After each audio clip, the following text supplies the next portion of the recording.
नमस्कार दोस्तों, RN career point में आप सभी का एक बार फिर से मोस्ट वेलकम है। आज एक बहुत ही अच्छा मोस्ट अल्टीमेट टॉपिक लेके आ रहा हूँ आपके सामने, जिसका नाम है कोशिका।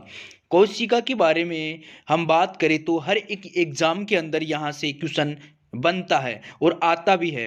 चाहे वो एग्जाम रीट की हो, पटवार की हो, एसएससी की हो, या बैंक की हो, या हो रेलवे की, या दिल्ली पुलिस की हो, या राजस्थान पुलिस की, हर एक एग्जाम में यहाँ से क्वेश्चन पुटअप होता है। तो इस टॉपिक को स्टार्ट करने से पहले मैं आप लोगों को बता रहा हूँ कि यहाँ जो पढ़ा रहा हूँ मैं, उसके बाद में आपको कहीं भी पढ़ने की कोई ज़रूरत नहीं है। चाहे आपके नोट्स, कहीं से आप नोट्स पढ़ने की ज़रूरत नहीं है, नहीं कोई बुक पढ़ने की ज़रूरत है, नहीं किसी की कोई क्लास लेने की ज़रूरत है, क्योंकि मैं एक बहुत ही अच्छे शानदार तरीके से आप लोगों को समझाऊंगा और बहुत ही अच्छे शानदार तरीके से नोट्स मैंने तैयार किए हैं, वो आपके सामने समझा के आपको बताऊंगा, जिससे आपको अच्छे से, जो फ्रेशर से फ्रेशर स्टूडेंट हो उसको भी अच्छे से समझ में आएगा, और चाहे वो किसी एग्जाम की तैयारी कर रहा है उसके भी बहुत ही अच्छे से समझ में आएगा। तो मैं शुरुआत कर रहा हूँ, उससे पहले मैं दो तीन चीज़ें आपको बता रहा हूँ कि जैसे मैं आपको बताऊंगा उसके बाद में आपको 80% सिलेबस यहीं आपके कवर हो जाएगा, क्योंकि 80% टॉपिक यहीं कवर हो जाएगा, क्योंकि बहुत ही अच्छे अल्टीमेट तरीके से आपको यहाँ पे बताया गया है और बहुत ही अच्छी तरीके से समझाया गया है। अलग अलग नोट्सों से, अलग अलग बुक से, अलग अलग क्लासों से ये टॉपिक मैंने उठाया है और बहुत ही अच्छी शानदार तरीके से आपको ये क्लास दूंगा। तो मैं शुरुआत करता हूँ। सबसे पहले कोशिका, यानी जनरल साइंस में बात करता हूँ मैं सबसे पहले कोशिका की। तो कोशिका, उसे इंग्लिश में बोलते हैं सेल, इंग्लिश में बोलते हैं सेल और कोशिका। तो कोशिका के बारे में बात करूं तो सबसे पहले इसकी खोज की बात करता हूं। तो कोशिका की खोज सबसे पहले रॉबर्ट हुक नामक एक वैज्ञानिक है, उसने कोशिका की खोज की थी। रॉबर्ट हुक ने कोशिका की सन 1665 में मृत कोशिका में इसकी सबसे पहले खोज की थी। उसके बाद में एक वैज्ञानिक आया, एंटन वॉन लीवेनहुक। एंटन वॉन लीवेनहुक ने 1674 में जीवित कोशिका की खोज की। एंटन वॉन लीवेनहुक जो वैज्ञानिक है, वो 1674 में जीवित कोशिका की खोज की, और जो मृत कोशिका की खोज सबसे पहले रॉबर्ट हुक नामक एक वैज्ञानिक है, उसने 1665 में ही कोशिका की खोज कर दी थी। उसके बाद में मैं बात करता हूं, जो एंटन वॉन लीवेनहुक है 1665 वाला वैज्ञानिक, इसे जीवाणु विज्ञान का जनक भी कहा जाता है। जो एंटन वॉन लीवेनहुक है उसे जीवाणु विज्ञान का जनक भी कहते हैं। बात करता हूं मैं, जो रॉबर्ट के नाम से तीन चार वैज्ञानिक ऐसे हैं जो प्रमुखतः अपने को मोस्टली एग्जामों में परेशान करते हैं, क्योंकि यहां से बहुत ही क्वेश्चन पुटअप होता है। उसके बाद में जो वैज्ञानिक होते हैं उनके बारे में अपने को कंफ्यूज रहता है कि रॉबर्ट के तीन चार वैज्ञानिक हैं, उन्होंने कौन कौन सा क्या क्या किया है। तो रॉबर्ट का जो नाम आया, रॉबर्ट हुक का, वहीं पे मैंने ऐसा पुटअप किया है, जिससे आसपास की जो मैं पहले बता रहा हूँ कि आसपास के जो क्वेश्चन बनते हैं यहाँ से टॉपिक से रिलेटेड, उसके आउट ऑफ अपने को जो वर्ड आते हैं या और भी कुछ आता है वो भी मैं आपके साथ में क्लियर करवा दूंगा। तो मैं बात करता हूँ रॉबर्ट हुक की। तो इसने तो मृत कोशिका की खोज की थी। फिर दूसरा एक वैज्ञानिक आता है रॉबर्ट कोच, उसने टीबी के जीवाणुओं की खोज की थी। जो रॉबर्ट कोच एक वैज्ञानिक है, उसने टीबी के जीवाणुओं की खोज की थी। फिर एक और वैज्ञानिक आता है रॉबर्ट ब्राउन। तो रॉबर्ट जो ब्राउन है उसने केंद्रक की खोज की थी। रॉबर्ट ब्राउन ने केंद्रक की खोज की थी। एक वैज्ञानिक और आता है रॉबर्ट व्हील टेकर। जो रॉबर्ट व्हील टेकर है उसने पंथ जगत प्रणाली की खोज की थी। जो पंथ जगत प्रणाली है वो रॉबर्ट व्हील चेटर एक नामक वैज्ञानिक है, उसने ये पंच जगत प्रणाली की खोज की थी। ऐसे चार नाम है। रॉबर्ट हुक, उसने मृत कोशिका की खोज की थी। उसके बाद में आता है अपना वैज्ञानिक रॉबर्ट कोच, उसने टीबी के जीवाणु की खोज की थी। उसके बाद में एक रॉबर्ट ब्राउन नामक वैज्ञानिक आता है, उसने केंद्रक की खोज की थी। एक वैज्ञानिक आता है रॉबर्ट व्हील चेटर, उसने पंथ जगत प्रणाली की खोज की थी। अब मैं आप लोगों को बता रहा हूं कि ये जो आसपास में जो क्वेश्चन बन रहे वो अब यहीं पे मैं क्लियर करवा देता हूं कि आगे आपको कहीं देखने की जरूरत ना पड़े, और जो आ जाता है सामने उसको क्लियर करते हैं, तो अपने को एग्जाम की दृष्टि से भी कहीं से क्वेश्चन आ जाए तो वो भी अपने क्लियर होते जाएंगे। एक आता है टेस्ट मोन्टेक्स उसे टीबी का टेस्ट कहते हैं। यहाँ टीबी का अपने को नाम आया यहाँ पे, तो जो टीबी का टेस्ट है उसे मोनटेक्स कहते हैं। अब बेसिकली क्वेश्चन बहुत से एग्जामों में पूछा जाता है, जिसे टीबी का टेस्ट को कहा जाता है, एक मोनटेक्स आ जाता है, 3 ऑप्शन और अदर आ जाते हैं, तो टीबी के टेस्ट को मोनटेक्स कहते हैं। मैं आगे अभी बात करता हूँ कोशिका की। जो सबसे पहले मैं बात करता हूँ सेल थ्योरी, यानी कोशिका का सिद्धांत। कोशिका सिद्धांत, तो सबसे पहले सर्वप्रथम कोशिका सिद्धांत एक वैज्ञानिक है ड्यूट्रोचेट। ड्यूट्रोचेट एक वैज्ञानिक है, उसने सबसे पहले कोशिका सिद्धांत दिया था। सबसे पहले कोशिका सिद्धांत किसने दिया? ड्यूट्रोचेट ने। उसके बाद में जो आधुनिक कोशिका है, वो आधुनिक कोशिका सिद्धांत किसने दिया? तो आधुनिक कोशिका सिद्धांत 4 वैज्ञानिक हैं, उनमें से सबसे पहला है वैज्ञानिक विर्चो, दूसरा है नेजेली, तीसरा है वॉन बॉल और चौथा है पुरकिंज। ये 4 वैज्ञानिक ऐसे हैं जिन्होंने आधुनिक कोशिका सिद्धांत दिया था। 4 वैज्ञानिकों ने आधुनिक कोशिका सिद्धांत दिया था, और एक सर्वप्रथम जो कोशिका सिद्धांत देने वाला वैज्ञानिक है उसे ड्यूट्रोचेट कहते हैं। ये सर्वप्रथम कोशिका सिद्धांत दिया था। अब बात करते हैं कि वर्तमान कोशिका सिद्धांत किसने दिया? आधुनिक तो दे दिया, सर्वप्रथम भी दे दिया, तो अपने को पता भी होना चाहिए कि वर्तमान कोशिका सिद्धांत किसने दिया।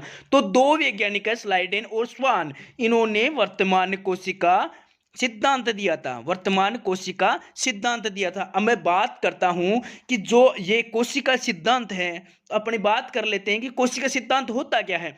तो मैं आपको बता दूं कि जर्मन के जो जर्मन पादप विज्ञान के वैज्ञानिक है स्लाइडेन, और जो जंतु कोशिका वैज्ञानिक है स्वान, इन्होंने अपने अपने जो खोजों के आधार पर मत दिए, उससे ही कोशिका सिद्धांत दिए थे। इन्होंने जैसे खोज की, उसके बाद में इन्होंने दोनों ने अपने अपने मत दिए, उससे ही कोशिका सिद्धांत कहते हैं। जो मैं अब एक चीज और क्लियर करवा देता हूं, या जो स्लाइडेन है, स्लाइडेन को जर्मन पादप वैज्ञानिक कहा जाता है, और जो जंतु वैज्ञानिक है उसे स्वान कहा जाता है, यानी जंतु वैज्ञानिक है उसे स्वान का वैज्ञानिक दर्जा भी दिया जाता है। मैं बात करता हूं आगे की तरफ में। उसके बाद में अपन बात करते हैं सबसे पहले कोशिका की संरचना की। कोशिका के बेसिक नॉलेज अपन हो गए, तो अब कोशिका कैसे है, क्या है कोशिका, उसकी संरचना के बारे में बात करते हैं। तो सबसे पहले कोशिका के ऊपर एक झिल्ली पाई जाती है, कोशिका झिल्ली कहते हैं, जो चारों तरफ पाई जाती है। अपने को दिख रही होगी यहाँ पे कोशिका, सबसे पहले कोशिका झिल्ली या कोशिका भित्ति पाई जाती है। 2 नंबर पे कोशिका के अंदर एक द्रव्य पाया जाता है, लिक्विड पदार्थ पाया जाता है, उसे कोशिका द्रव्य कहते हैं। कोशिका द्रव्य में बहुत सी ऐसी चीजें पाई जाती है, मैं आपके सामने पेश कर रहा हूँ।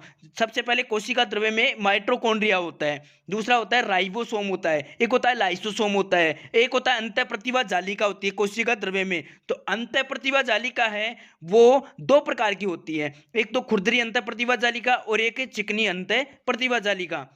2 प्रकार की अंतःप्रतिभा जालिका पाई जाती है, एक तो खुरदरी अंतःप्रतिभा जालिका और एक चिकनी अंतःप्रतिभा जालिका। सॉरी, मैं माफी चाहता हूं, कोई मैं बीच में डिस्टर्ब हो रहा था, इस वजह से मैंने फ्लाइट मोड कर दिया, सॉरी उसके लिए। आगे की बात करता हूं मैं। इसके अलावा कोशिका कोशिका द्रव्य के अंदर एक पाया जाता है तारकाय, एक पाया जाता है गोल्जिकाय, एक होता है लवक और रिक्तिकाय। जो कोशिका द्रव्य है इनमें इतने सब कुछ पाया जाता है। कोशिका द्रव्य अकेला नहीं होता, लिक्विड पदार्थ होता है, उसमें माइटोकॉन्ड्रिया होता है, राइबोसोम होता है, लाइसोसोम होता है, अंतःप्रतिभा जालिका होता है, तारकाय होता है, गोल्जिकाय होता है, लवक होता है और रिक्तिकाय होती है। इनसे मिल करके कोशिका द्रव्य का निर्माण होता है। और तीसरा होता है कोशिका के अंदर एक होता है केंद्रक या केंद्रिका या क्रोमेटिन जालिका, यानी कोशिका का जो केंद्रक है या केंद्रिका है या क्रोमेटिन जालिका पाई जाती है एक। तो मैं बात करता हूं इसके आगे की बात। जो कोशिका उसके मापने की जो मुख्यतः भाई, इसको मापा किससे जाता है, बेसिकली क्वेश्चन बनते हैं अपने। कोशिका को मापने की जो 3 इकाइयां मुख्यतः, एक होता है माइक्रोन, जो कोशिका की सबसे पहली इकाई है उसे माइक्रोन कहते हैं, और दूसरी जो कोशिका की मापने की इकाई है मिली माइक्रोन होती है, और तीसरी कोशिका को मापने की इकाई है एंगस्ट्रॉम होती है। ये तीन मुख्यतः इकाइयां हैं जो कोशिका को मापा जाता है। माइक्रोन की बात करता हूं कि माइक्रोन ऐसा क्या है, माइक्रोन कितना बड़ा होता है, क्या होता है, माइक्रोन की बात करता हूं तो एक मिली का 1000वां भाग माइक्रोन होता है। 1 मिली का 1000वां भाग माइक्रोन होता है। यानी अपन बात कर लेते हैं कि जो मिली होता है उसका 1000 टुकड़े करने के बाद में जो शेष बचता है उसे माइक्रोन कहते हैं। बात करता हूं मैं मिली माइक्रोन की। तो 1 मिली माइक्रोन है, उसका 1 माइक्रोन का 1000वां भाग 1 मिली माइक्रोन होता है। और तीसरी चीज मैं बात करता हूं एंगस्ट्रॉम की। एंगस्ट्रॉम होता है 1 मिली माइक्रोन का 1000वां भाग एंगस्ट्रॉम होता है। अब मैं बात कर लेता हूँ यहीं पे, जो माइक्रोन है उसको म्यू से प्रदर्शित करते हैं, उसका सिंबल होता है म्यू। और जो मिली माइक्रोन का एम म्यू होता है, और एंगस्ट्रॉम का एक के ऊपर जो बिंदु होते हैं एंगस्ट्रॉम कहते हैं, एंगस्ट्रॉम को प्रदर्शित करते हैं। क्वेश्चन यहाँ से ऐसे आएगा कि मुख्यतः कोशिका को मापने की इकाई है। तो ये अपने पास जो अपने तीन आते हैं ये कोशिका को मापने की इकाई है। इसके अलावा जो भी ऑप्शन आता है वो कोशिका को नहीं नापने की इकाई होती है। इसके अलावा मैं बात कर लेता हूं एंगस्ट्रॉम की। एंगस्ट्रॉम होता है, एंगस्ट्रॉम की बात कर लेते हैं, तरंग दैर्ध्य का मात्रक होता है। एंगस्ट्रॉम तरंग दैर्ध्य का मात्रक भी होता है। अब आगे मैं बात कर लेता हूं कोशिका के प्रकारों की। तो कोशिका कितने प्रकार की पाई जाती है, तो कोशिका मुख्यतः 2 प्रकार की पाई जाती है, प्रोकैरियोटिक कोशिका और यूकैरियोटिक कोशिका। कोशिका को 2 भागों में डिवाइड किया गया है, एक होता है प्रोकैरियोटिक कोशिका, एक होती है यूकैरियोटिक कोशिका। जो प्रोकैरियोटिक कोशिका है ये मुख्यतः एक कोशिकीय जीवों में पाई जाती है, और यूकैरियोटिक कोशिका है ये बहुकोशिकीय जीवों में पाई जाती है। तो मैं बात कर लेता हूं कि प्रोकैरियोटिक कोशिका क्या होती है, इसमें क्या क्या पाया जाता है, उसे एक प्रोकैरियोटिक कोशिका अपन कहेंगे।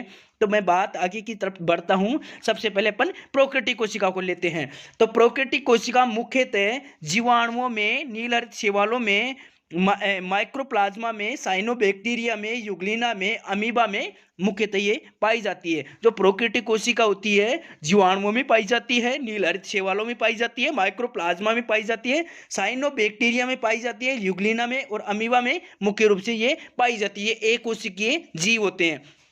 अब मैं बात करता हूं प्रोकैरियोटिक कोशिका की। तो प्रोकैरियोटिक कोशिका में एक जो केंद्रक होता है वो अस्पष्ट प्रकार का पाया जाता है। जो कोशिका होती है एक कोशिका, प्रोकैरियोटिक कोशिका, उसमें केंद्रक अस्पष्ट प्रकार का पाया जाता है। तो इसमें कोशिकांग होता है उसका अभाव होता है, और जो राइबोसोम होता है वो 70S प्रकार का पाया जाता है। राइबोसोम मुख्यतः 2 प्रकार के पाए जाते हैं, एक तो 80S प्रकार का और एक 70S प्रकार का राइबोसोम मुख्यतः पाया जाता है। तो जो 70S प्रकार का होता है वो प्रोकैरियोटिक कोशिकाओं में पाया जाता है, और जो 80S प्रकार का राइबोसोम है वो यूकैरियोटिक कोशिकाओं में पाया जाता है। बात करता हूं मैं न्यूक्लिक अम्लों की।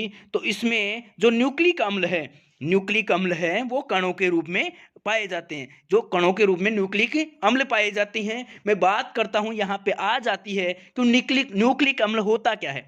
तो मैं बात करता हूं न्यूक्लिक अम्ल, जो डीएनए और आरएनए होता है उसे ही अपन न्यूक्लिक अम्ल कहते हैं। न्यूक्लिक अम्ल 2 प्रकार के होते हैं, डीएनए और आरएनए, इन दोनों को मिला के जो बनते हैं वो न्यूक्लिक अम्ल होते हैं।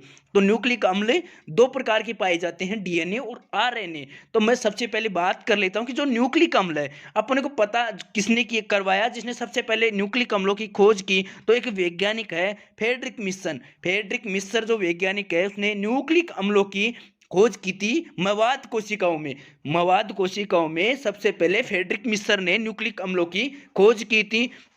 मुख्यतः मैं आप लोगों को पूछना चाहूंगा कि यहाँ तक आप लोगों को ये क्लास समझ में आ गई होगी। जो प्रोकैरियोटिक कोशिका है मैं एक बार और फिर से बता देता हूँ, ये मुख्यतः एक कोशिकीय जीवों में पाया जाता है। जो जीवाणु है, नीलहरित शैवाल है, माइक्रोप्लाज्मा, साइनोबैक्टीरिया, यूग्लिना, अमीबा, इनमें मुख्य रूप से प्रोकैरियोटिक कोशिकाएं पाई जाती है। प्रोकैरियोटिक कोशिकाओं में केंद्रक अस्पष्ट प्रकार का पाया जाता है, जिसमें कोशिकांग का अभाव होता है। राइबोसोम 70S प्रकार का पाया जाता है, और न्यूक्लिक अम्ल कणों के रूप में पाए जाते हैं। तो ये होती है प्रोकैरियोटिक कोशिका। अब मैं बात कर लेता हूं कि मुख्य रूप से 2 प्रकार की बताई थी, तो दूसरी कोशिका की बात कर लेता हूं, यूकैरियोटिक कोशिका की मैं बात कर लेता हूं।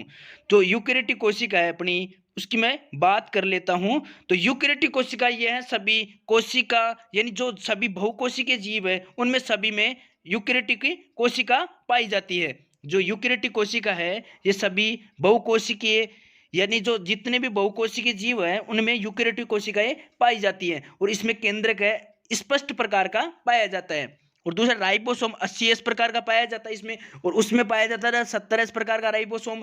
और उसके अंदर इसके अंदर एक जो यूकेरियोटिक कोशिका है, इसमें केंद्रक के चारों ओर पूर्ण विकसित केंद्रक झिल्ली पाई जाती है। जो केंद्रक झिल्ली होती है उसके यानी जो केंद्रक के चारों तरफ जो केंद्रक झिल्ली पाई जाती, पूर्ण विकसित प्रकार की केंद्रक झिल्ली पाई जाती है। और इसमें गुणसूत्रों की संख्या एक से अधिक होती है। जो गुणसूत्र होते हैं यूकेरियोटिक कोशिकाओं में एक से अधिक होते हैं। और मैं बात कर लेता हूं, यह केवल पादप कोशिकाओं में पाई जाती है और न्यूक्लिक अम्ल डीएनए और आरएनए के रूप में पाए जाते हैं। जो न्यूक्लिक अम्ल होते हैं इसमें यूकेरियोटिक कोशिकाओं में जो डीएनए और आरएनए दोनों प्रकार के डीएनए पाए जाते हैं। और यूकेरियोटिक कोशिका में दोनों प्रकार के पाए जाते हैं। और प्रोकैरियोटिक कोशिका की मैं बात कर रहा था वहां पे, सॉरी यहाँ तो थोड़ा सा मिस हो गया। तो मैं बता रहा हूँ कि जो न्यूक्लिक अम्ल होता है वो डीएनए और आरएनए के रूप में पाया जाता है। और वहाँ पे पाया जाता था जो न्यूक्लिक अम्ल होता है वो कणों के रूप में पाया जाता है। इसमें पूर्ण विकसित कोशिका भित्ति पाई जाती है जो पादपों में सेल्यूलोज की बनी होती है और जंतुओं में लाइकोप्रोटीन की बनी होती है। जो कोशिका भित्ति पाई जाती है, जो पादपों में तो सेल्यूलोज की बनी हुई होती है और जो जंतुओं में है वो लाइकोप्रोटीन की बनी हुई कोशिका झिल्ली पाई जाती है, या कोशिका भित्ति भी बोल सकते हैं अपन यूकेरियोटिक कोशिकाओं में। और प्रोकैरियोटिक कोशिकाओं में उसमें कोशिका झिल्ली का अभाव पाया जाता है। अब मैं बात कर लेता हूं आगे की कोशिका के आधार पर जीवों के प्रकार। तो मैं पहले भी बता रहा हूं कि कोशिका के आधार पर जीवों के दो प्रकार से बांटा गया है। पहला एक कोशिकीय जीव है और दूसरा होता है बहुकोशिकीय जीव। तो इन दोनों को अलग अलग भागों में बांटा गया, जिन्हों एक कोशिकीय जीवों में अमीबा है। मैंने पहले भी बताया था कि एक कोशिकीय जीवों के अंदर एक कोशिकीय जीवों में अमीबा है, पिरामीशियम है, यूग्लिना, क्लाइमाइडोमोनास है, साइनोबैक्टीरिया, ऐसे जीवों को एक कोशिकीय जीवों में बांटा गया। जिनमें यानी जो अपन बात करते हैं कि जो एक कोशिकीय जीवों से होता क्या है, अपन पहले समझने वाली बात तो ये होती है कि एक कोशिकीय जीव अपन किसको कहेंगे। तो एक कोशिकीय जीव वो होते हैं यानी कि जीवन की सभी मूलभूत क्रियाएं जैसे श्वसन है, पोषण है, उत्सर्जन है, गमन है, वृद्धि है, जनन है, वो सभी जो क्रियाएं हैं वो एक ही कोशिका के द्वारा संपन्न होती है। एक कोशिकीय जीवों में जैसे अपने जीवन की मूलभूत क्रियाएं है, श्वसन है, पोषण है, उत्सर्जन है, गमन है, वृद्धि है, जनन है, ये सभी के सभी एक कोशिकाओं के द्वारा ही कंप्लीट हो जाता है। तो मैं बात करता हूं कि ऐसी कौन सी कोशिका है जिसके ऐसे कौन कौन से उदाहरण है उसमें एक कोशिका के द्वारा संपन्न होता है। तो अमीबा, पैरामीशिया, यूग्लिना, क्लेमाइडोमोनास, इन सभी जीवों में एक कोशिका के द्वारा ही संपन्न होता है। फिर मैं बात कर लेता हूं कि बहुकोशिकीय जीव क्या होते हैं। तो ऐसे जीव जिनका शरीर उत्तक अंग तंत्र स्तर प्रकार का, जिसमें जिसके शरीर में श्रम विभाजन की क्षमता पाई जाती है, उसे अपन बहुकोशिकीय जीव कहते हैं। तो बहुकोशिकीय जीव कौन कौन से होते हैं? स्पंज है, परवाल है, कीट है और मानव है, ये सभी बहुकोशिकीय जीव होते हैं। बहुकोशिकीय जीव कौन से होते हैं मैं एक बार फिर से बता रहा हूं। ऐसे जीव जिनका शरीर उत्तक अंग व तंत्र स्तर का हो, यानी उसमें उत्तक भी पाए जाते हैं, अंग भी हैं, तंत्र स्तर प्रकार का पाया जाता है, और जिसमें श्रम यानी काम करने की क्षमता या काम करने की विभाजन की क्षमता पाई जाती है, श्रम की विभाजन की क्षमता पाई जाती है, जो अपना खाना खुद तैयार कर सकता है। बात बेसिकली यहां तक बात करता हूं मैं। ऐसे जीव जिनका बहुकोशिकीय जीव कहते हैं। आ गया होगा कि अपने पास क्वेश्चन एग्जाम में कहां से पुटअप होगा, कैसे होगा। इनमें जो एग्जाम्पल कोई सा भी दे देंगे, स्पंज है एक कोशिकीय जीव या बहुकोशिकीय जीव, तो अपने को स्पंज पता है बहुकोशिकीय जीव होता है, ऐसे क्वेश्चन पूछे जाते हैं। मैं बात करता हूं कोशिका की कुछ स्पेशल इंपॉर्टेंट जो चीजें हैं उनके बात करता हूं मैं। सबसे पहले मैं बात करता हूं विशेष कुछ इंपॉर्टेंट कोशिका के अलावा कुछ है तो उसको मैं बात कर लेता हूं। यहीं पे जो आ जाते हैं अपने पास में, तो मैं जो वायरस होता है, वायरस भाई वायरस किसे कहते हैं। सबसे पहले मैं बात करता हूं कि यहाँ पे थोड़ा सा, यहाँ में अपने टॉपिक से हट के कुछ बता रहा हूं मैं, यहाँ अपने आ ही गया। तो सबसे पहले मैं वायरस की बात करता हूं कि वायरस होता क्या है। तो वायरस जो सजीव होते हैं, सजीव व निर्जीव के बीच की योजक कड़ी, यानी मैं बात करता हूं कि आपको समझाने की कोशिश कर रहा हूं कि वायरस जो होता है, जो सजीव होता है, सजीव और निर्जीव दोनों के बीच की योजक कड़ी होती है। सजीव वो वायरस वो होता है जो सजीव होता है, एक निर्जीव होता है। यानी सजीव भी नहीं है वो जीव, वो सजीव भी नहीं है और निर्जीव भी नहीं है, दोनों के बीच की जो कड़ी होती है उसे वायरस कहते हैं। अपने माइंड में इतने दिन क्वेश्चन आ रहा था कि साले वायरस होता क्या है, माइंड कई कई बार हो जाता है कि वायरस होता क्या है। तो वायरस वो चीज है जो सजीव और निर्जीव दोनों के, यानी दोनों के बीच की कड़ी, ना तो सजीव है और नहीं वो निर्जीव है, उसे अपन वायरस कहते हैं। दूसरी चीज है आर्कियोप्टेरिक्स, यानी जो आर्कियोप्टेरिक्स होता है वो क्या होता है, जो पक्षी होते हैं और सरीसृप इन दोनों के बीच की योजक कड़ी होती है उसे आर्कियोप्टेरिक्स कहा जाता है। नहीं तो वो पक्षी होते हैं, नहीं वो सरीसृप होते हैं, इनके बीच की जो योजक कड़ी होती है उसे आर्कियोप्टेरिक्स कहा जाता है। उसके बाद में बात कर लेता हूँ माइक्रोप्लाज्मा, यानी जो माइक्रोप्लाज्मा है वो क्या चीज है। तो माइक्रोप्लाज्मा वायरस है, और जीवाणु, बैक्टीरिया, यानी जीवाणु, यानी ओनली जीवाणु की बात कर रहा हूँ, बैक्टीरिया की बात कर रहा हूँ मैं, और वायरस की बात कर रहा हूँ। यानी जो वायरस है और जीवाणु है उन दोनों के बीच की जो योजक कड़ी होती है, यानी नहीं तो वो वायरस है और नहीं वो जीवाणु है, उन दोनों के बीच में जो बना हुआ है, जो बीच की योजक कड़ी है उसे माइक्रोप्लाज्मा कहा जाता है। उसके बाद में बात कर लेता हूँ युग्लिना। युग्लिना क्या है, जो जंतु है और पादप है, ये नहीं तो वो जंतु है नहीं पादप, उन दोनों के बीच के जो एलिमेंट्स जो बनते हैं या जो बीच की जो कड़ी है उसे युग्लिना कहा जाता है। अपने माइंड में बहुत दिनों से क्वेश्चन चल रहा है, उनकी मैं क्लियर करवा देता हूँ। कोई बोले वायरस, वायरस का नाम आते अपने माइंड में यही होना चाहिए कि नहीं तो वो सजीव है नहीं निर्जीव है। और बात करता हूँ मैं आर्कियोप्टेरिक्स की बात भी करता हूँ तो उस अपने माइंड में यही होने से पक्षी भी नहीं है नहीं सही सरीसृप, इन दोनों के बीच की योजक कड़ी है। माइक्रोप्लाज्मा की बात करूं तो माइक्रोप्लाज्मा नाम लेते ही अपने को यह होना चाहिए कि वायरस भी नहीं है और वो जीवाणु भी नहीं है, दोनों के बीच की जो योजक कड़ी है वो होता है। और जो युग्लिना की बात करूं तो युग्लिना के अपने नाम लेते ही अपने को माइंड में आ जाना चाहिए, नहीं तो वो जंतु है नहीं पादप, इन दोनों के बीच की योजक कड़ी है। ये 4-5 बातें मुख्य इंपॉर्टेंट बातें हैं, एग्जाम में बहुत बार ऐसे क्वेश्चन पूछे जाते हैं कि वायरस क्या है, आर्कियोप्टेरिक्स क्या है, माइक्रोप्लाज्मा क्या है, युग्लिना क्या है। तो अपन को ये बेसिक नॉलेज अपने को पता नहीं रहता है और अपन ऐसे तुक्का मार के आ जाते हैं, तो इससे अच्छा मैंने यहाँ आपको ये चीजें क्लियर करवा दी है मैंने। उसके बाद में कोशिका की बात करता हूं मैं, आगे की तरफ चलता हूं। ये जो कोशिका होती है, कोशिका के सबसे बड़ी व सबसे छोटी के उदाहरण एग्जांपल में दे रहा हूं कि सबसे बड़ी कोशिका कौन है अपने यहाँ पे और सबसे छोटी कोशिका कौन सी है। तो मैं बात करता हूं ऑल वर्ल्ड, संसार की बात करता हूं तो संसार में सबसे छोटी कोशिका, यानी सबसे छोटी कोशिका जीवों में, जीवों की बात कर रहा हूं मैं यहाँ पे, ओनली जीवों की बात कर रहा हूं। संसार में सबसे छोटी जीवों के अंदर जो कोशिका है उसे क्या कहते हैं, माइक्रोप्लाज्मा लैंडथोई, यानी पीपीएलओ। पीपीएलओ के नाम से ही आपको पता होना चाहिए कि संसार की सबसे छोटी कोशिका है। संसार की सबसे छोटी कोशिका जीवों के अंदर माइक्रोप्लाज्मा लैंडथोई, पीपीएलओ। इसका आकार की बात करता हूं मैं, 0.1 माइक्रोन से 0.25 माइक्रोन, यानी मैंने पहले भी माइक्रोन की बात कर ली है कि इतना छोटा आकार है उसका, 0.1 माइक्रोन से और 0.25 माइक्रोन का इसका आकार है। फिर उसके बाद में बात कर लेता हूं कि जीवों में सबसे छोटी की बात कर लिया, फिर मैं बात करता हूं कि जीवों में सबसे बड़ी कोशिका कौन सी है। जीवों में सबसे बड़ी कोशिका है शुतुरमुर्ग का अंडा। ये एक कोशिका ही है, उसका आकार 15 सेंटीमीटर है। उनका आकार, व्यास की बात करता हूं मैं तो 15 सेंटीमीटर बड़ा ये शुतुरमुर्ग का अंडा है। तो जीवों में, संसार में सबसे बड़ी कोशिका का उदाहरण है, और संसार में सबसे छोटी जीवों में कोशिका का उदाहरण मैंने बता दिया, माइक्रोप्लाज्मा लैंडथोई, पीपीएलओ। और पेड़ पौधों की बात करता हूं मैं, पेड़ पौधों में सबसे बड़ी कोशिका कौन सी है। तो पेड़ पौधों में सबसे बड़ी कोशिका वोहेमोरिया, यानी वोहेमोरिया के अंदर जो कोशिका पाई जाती है उसका आकार 22 से 55 सेंटीमीटर, यानी सबसे बड़ी पेड़ पौधों में कोशिका वोहेमोरिया है। समझ में आई बात। तो मैं बात कर लेता हूं कि जलीय पौधों में सबसे बड़ी कोशिका कौन सी होती है, कि अपन पेड़ पौधों में भी कर लिए और जीवों में भी बात कर लिए। तो जलीय पौधों में सबसे बड़ी कोशिका कौन सी होती है, तो जलीय पौधों में सबसे सबसे बड़ी कोशिका एसिटिवुलेरिया शैवाल है, उसका आकार 10 सेंटीमीटर है, उसका आकार 10 सेंटीमीटर है। वो जलीय पौधों में सबसे बड़ी कोशिका का उदाहरण है। फिर मानव में सबसे बड़ी कोशिका की बात कर लेता हूं।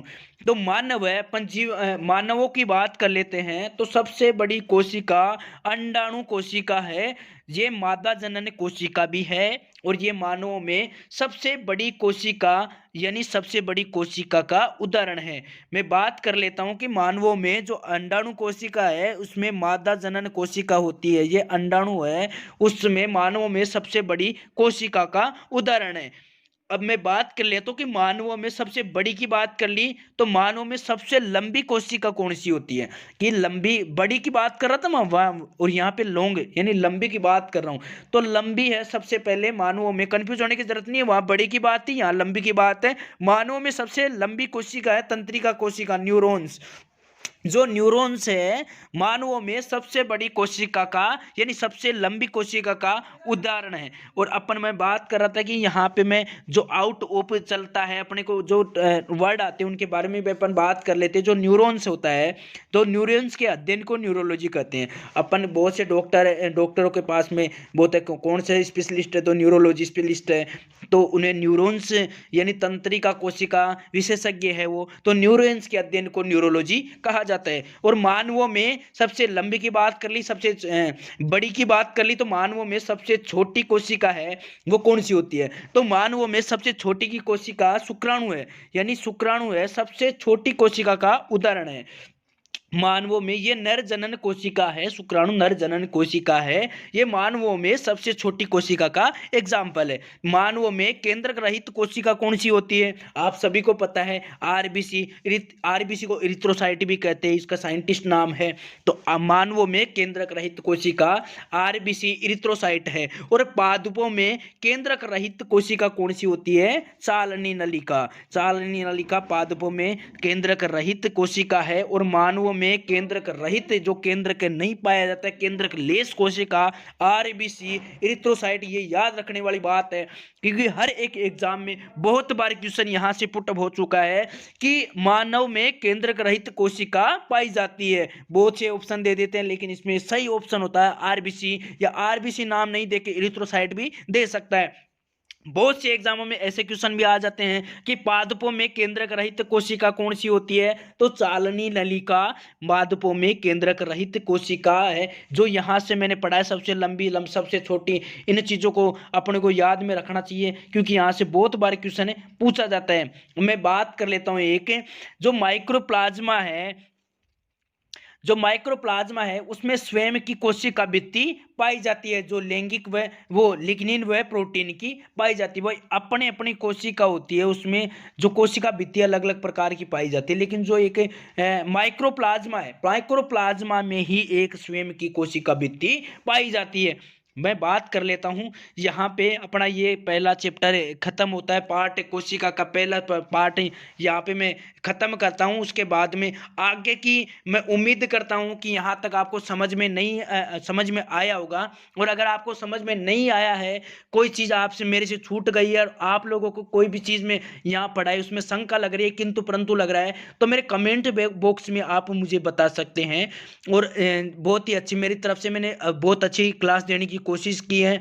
अपने फ्रेंडों को शेयर करिए और जो भी कंपटीशन की तैयारी कर रहे हैं, जो फ्रेशर हैं, जो पहले से भी तैयारी कर रहे हैं, उन लोगों को सभी को ये वीडियो सेंड करें और लाइक भी करें और अपने चैनल को सब्सक्राइब करें। इस चैनल पे अच्छी अच्छी क्लासें मिलेगी आपको, साइंस के रिलेटेड और करंट जीके से रिलेटेड और अपनी जॉब से रिलेटेड भी सूचनाएं यहाँ से मिलेगी। कौन सी वैकेंसी चल रही है, कब अपने को फॉर्म भरना है, उसके बारे में कैसी तैयारी चाहिए, वो सब यहाँ से क्लासेस मिलेगी। और जो प्रेशर जो लोग हैं जो जॉब वगैरह भी ढूंढ रहे हैं बहुत से दिनों से, उन लोगों के लिए भी यहाँ पे बहुत कुछ देखने को मिलेगा।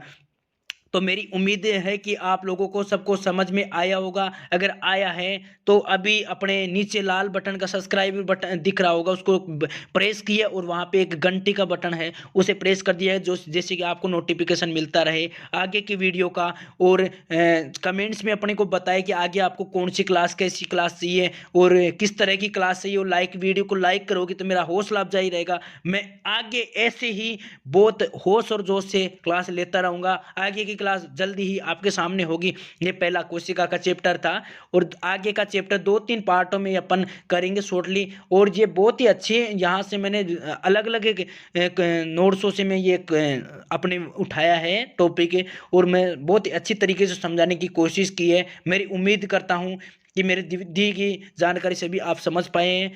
मैं आपसे अगली क्लास तक परमिशन चाहता हूँ। बहुत बहुत धन्यवाद, आप अच्छे से सुने। आपका दिन शुभ रहे। Thank you so much.